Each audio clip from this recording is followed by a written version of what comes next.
Part 1. You will hear a conversation between a police officer and a woman who witnessed an accident. First, you have some time to look at questions 1 to 4.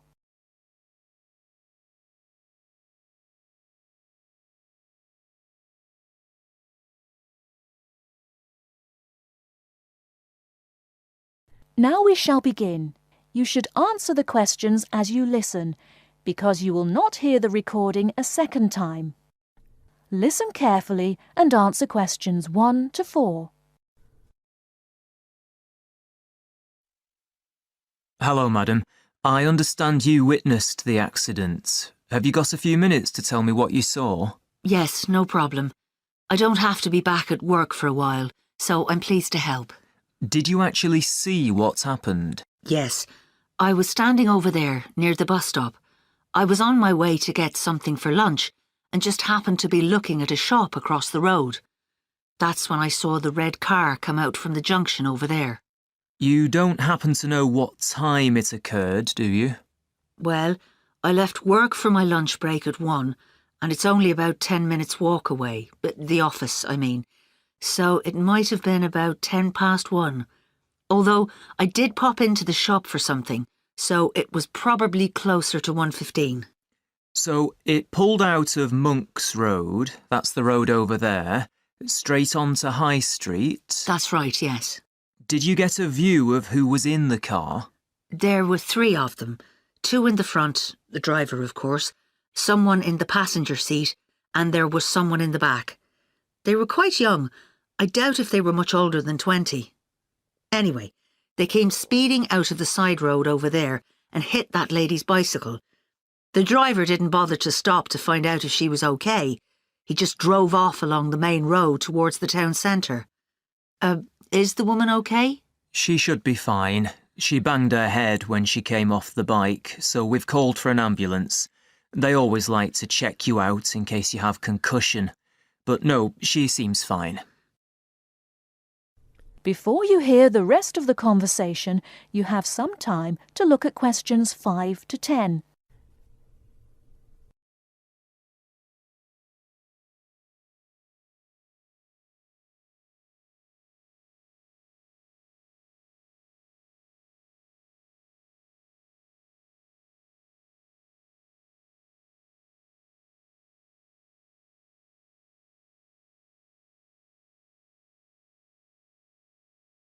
Now listen and answer questions 5 to 10.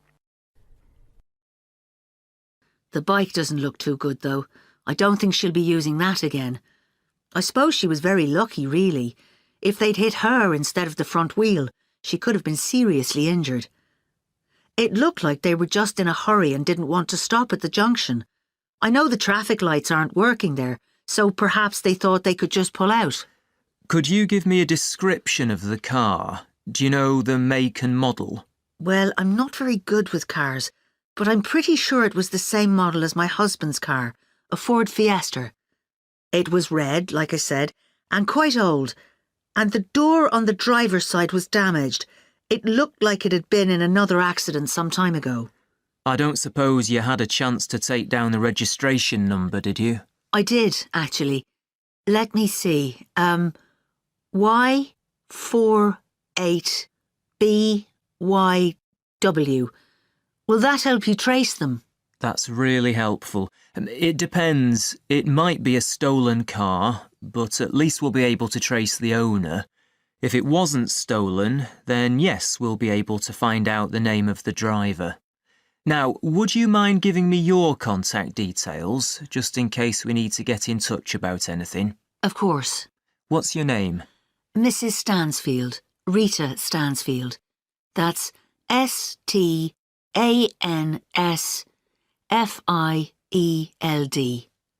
And your address, Mrs. Stansfield? 19 Althorpe Road, Bradford. That's ALTHORPE. Have you got a telephone number we can get you on? Yes, it's 0232 566 788. And do you have a mobile number? Yes, 07834 889 772. That's great, Mrs. Stansfield. As I said, we may get in touch if we need any further information, but probably what you've told me is enough.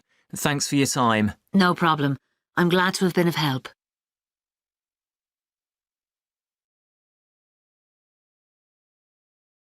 That is the end of part 1. You now have half a minute to check your answers.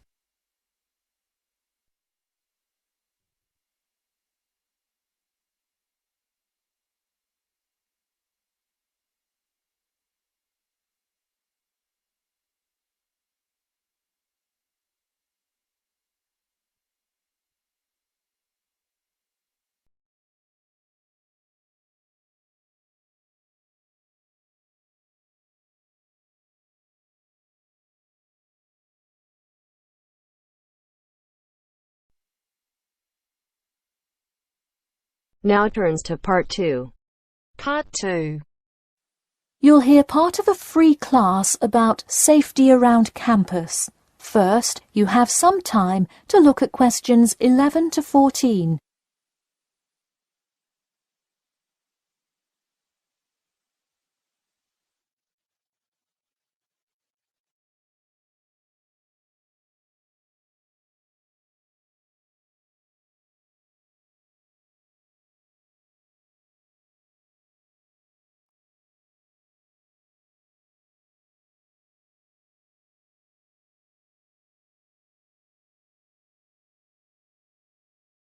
Now, listen carefully and answer questions 11 to 14.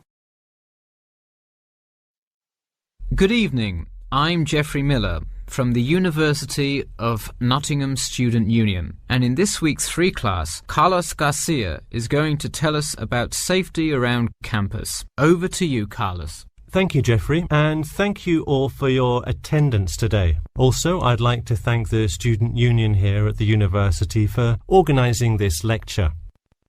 Well, I've been serving and protecting the city of Nottingham for over 20 years now as a member of the police department. Does anyone know what type of crime is the most prevalent on campus? I heard someone say drugs and alcohol. That actually isn't too much of an issue.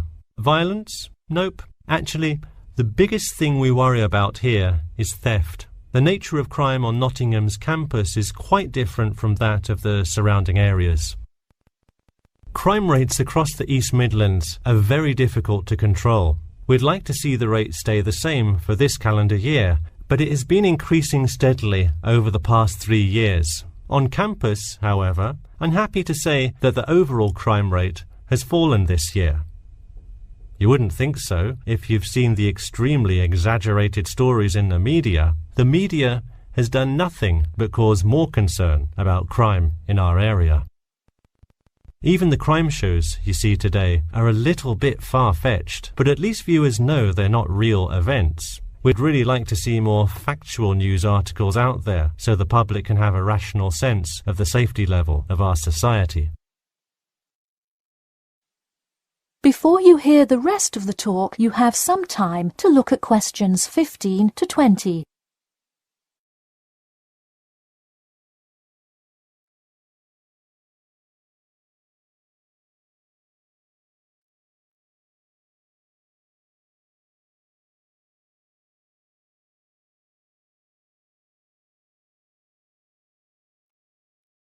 Now listen and answer questions 15 to 20.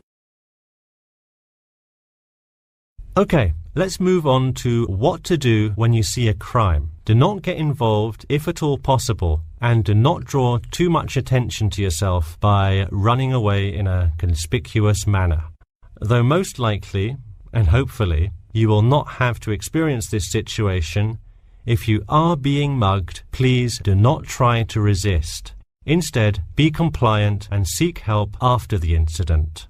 Like I said, though, it is highly unlikely that you will find yourself amidst a crime, but it is important to be prepared should it ever happen. we find that educating students and staff on the correct precautions to take is the best way to increase your safety. Just remember to be smart when you're out late at night and avoid any area or person that looks suspicious. I know it sounds obvious, but I cannot stress this enough.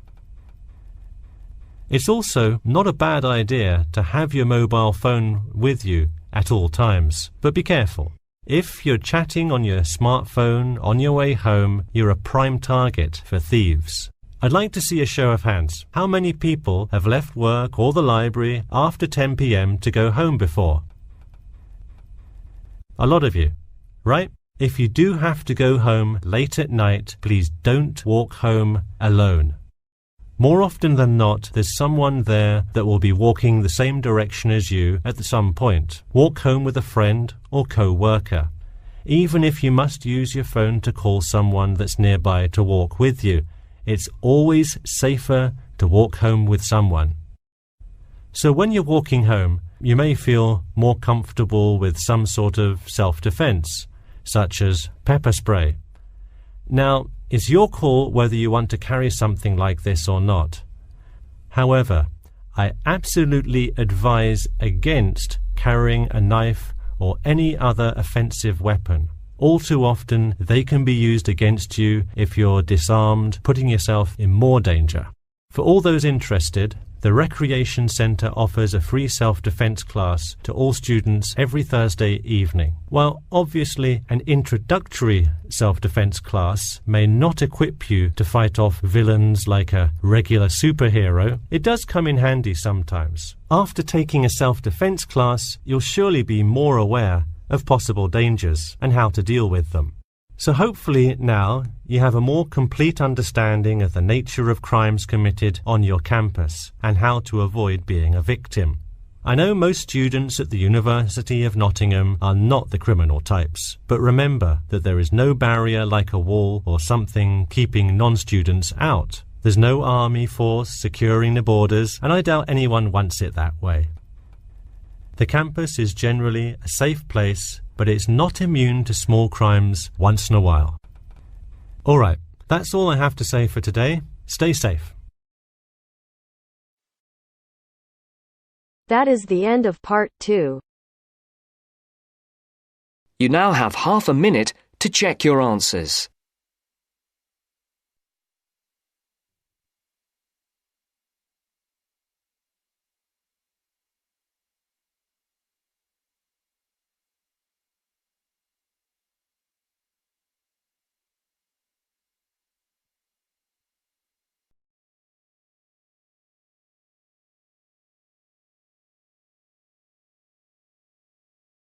To part 3.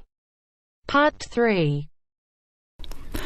You will hear two business studies students, Evelyn and Mark, preparing for a seminar presentation. Before you hear the conversation, you have some time to look at questions 21 to 25.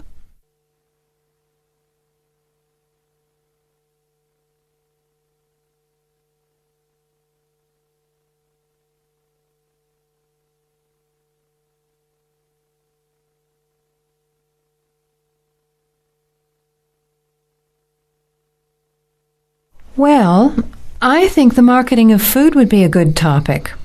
I read a very interesting article the other day about the Canadian food market.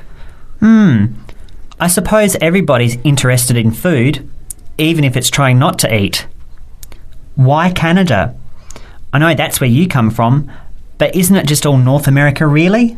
No, that's why I thought this article was interesting. Although lots of US companies are well established in Canada, and vice versa, there are still subtle differences between the two markets. It says here, the Canadian market is definitely not a northern clone of the US. I like that. And it says that if you understand these differences, it can have a big impact on successful food marketing. So I know that Canada has a big French-speaking population in Quebec. Is this what they're referring to? Not only French and English speakers, there are many different ethnic groups in Canada. It's really quite multicultural. For example, Toronto has large Asian and Italian populations, and Vancouver's got a large Asian population too.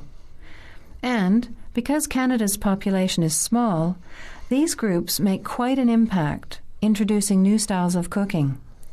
So you can see lots of unfamiliar vegetables and things in the markets, and new restaurants are opening every day.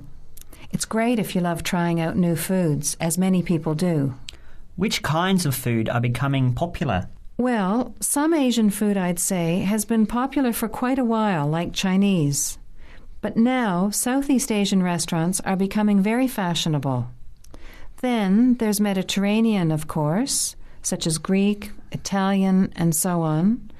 But Caribbean and Mexican food is really taking off among young people these days. So are the supermarkets starting to stock the ingredients that are needed to prepare these foods at home? You know, all those unusual condiments and sauces. Yes, that's right. It's quite interesting going to the supermarket, isn't it? And noticing how they're introducing sections for foods of different nationalities. You can buy quite exotic products locally these days. The article mentioned that 80% of the Canadian retail market is controlled by 8 major national supermarket chains, so that when they introduce changes, they can happen quite rapidly. OK. Well, how are we going to organise this seminar then? I made some notes on the trends in the Canadian market, about changing tastes, and also patterns for where food is consumed. I thought maybe we could summarize it into a chart or table and maybe use the overhead projector to present it. Good idea. Maybe I could have a look for similar trends and tastes in Australia and the UK for comparison. Let's have a look at what you found. Before the conversation continues, you have some time to look at questions 26 to 30.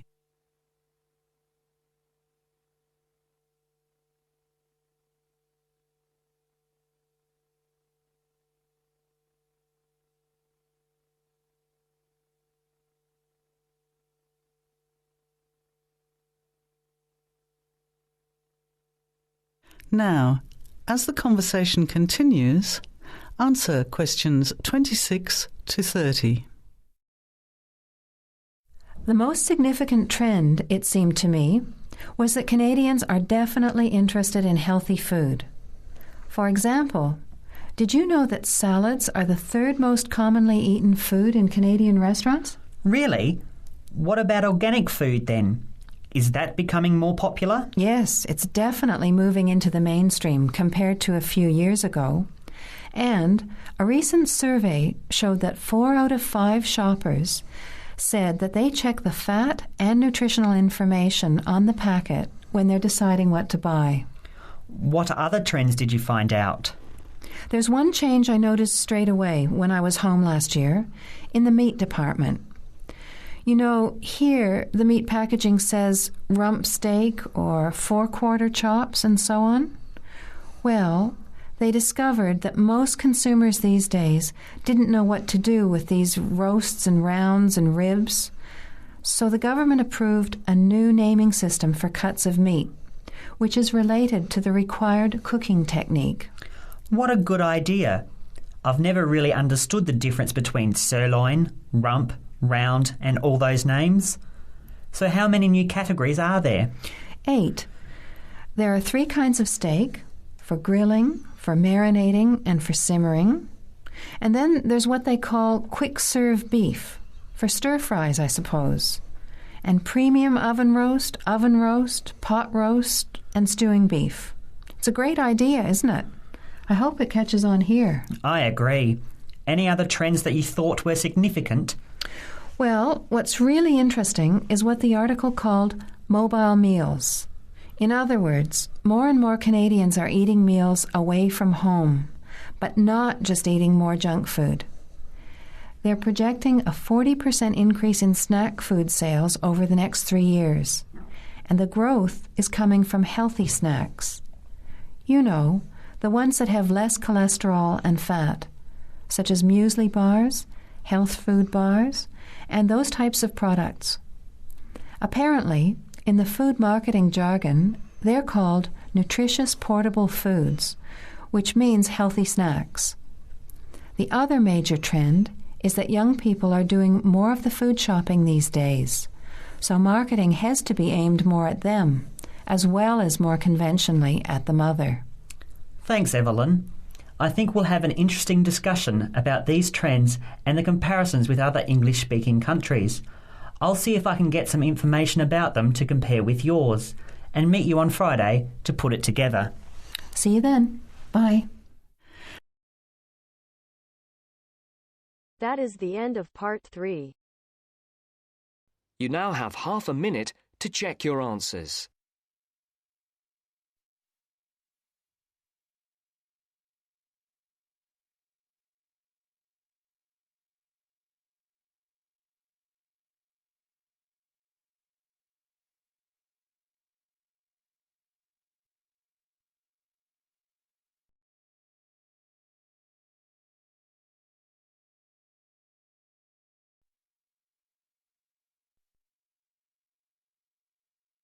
Now turns to part 4.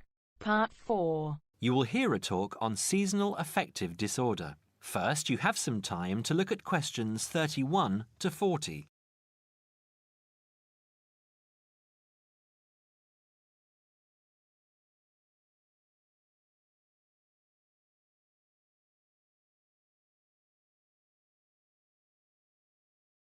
Now listen carefully and answer questions 31 to 40. In the past few years, a new condition has been identified and given a name, SAD, short for Seasonal Affective Disorder. This is now recognized as a distinct kind of clinical depression, where people become depressed at the onset of winter, accompanied by a craving for sweet things, causing weight gain. Each spring and summer would then bring on almost maniacal highs and feelings of boundless energy and happiness. Experiments to combat this depression showed that increased exposure to bright light in humans could suppress their production of a darkness-related hormone called melatonin. The light needed to induce this change was about 2,000 lux, or about 4 times brighter than ordinary household lighting. It was then calculated that if bright light could suppress melatonin secretion, then it might have other effects on the brain, including the reversal of symptoms of depression. While melatonin's precise role in SAD has not been pinned down, the theory led to effective treatment. Not surprisingly, SAD affects more people where winter nights are longer and days shorter. In the UK, an estimated 500,000 adults develop full-blown SAD in winter, and twice this number suffer the milder condition called subsyndromal SAD. About 80% of sufferers improve when given light therapy, and improvement usually comes within 2 to 4 days. Scientists are still unsure why winter depression happens, but more than a decade of research has turned up some surprising findings. Nearly 80% of SAD victims are women. Researchers are uncertain why this is so. SAD can affect people at any age, but typically it begins around the age of 20 and becomes less common between 40 and 50. SAD is comparatively rare in children and adolescents, but so far researchers have been unable to come up with a logical reason for this. As many as half of SAD sufferers have at least one family member with depressive illness, suggesting that the depression has a genetic component. Some patients experience shifts in their body clocks when they're depressed in winter. They are morning people at one time of the year and become evening people at another. What is the underlying difference between SAD sufferers and others? A clue can be found in carbohydrate craving, a common symptom. People often become obsessed with chocolate, for example. Carbohydrates alter brain chemistry by increasing the level of a soothing chemical called serotonin, a neurotransmitter that carries signals between brain cells. SAD sufferers crave carbohydrates because they may need serotonin to lift their mood. This craving can be intense, in fact, an addiction. It may be that the serotonin system of the brain has problems regulating itself during the winter. Some SAD sufferers respond well to the drug Prozac, thought to influence the brain's serotonin-using system. Other brain chemicals and hormones probably play a role in winter depression. Another neurotransmitter, dopamine, for example, may be inadequate in certain cases. Researchers hope to uncover clues to SAD's secret by probing similarities between SAD and hibernation. Though no valid link between the two has been established, some SAD patients say they feel like hibernating animals. SAD sufferers tend to put on fat in autumn and early winter, roughly the time when such hibernators as bears and squirrels do. That is the end of part 4. You now have half a minute to check your answers.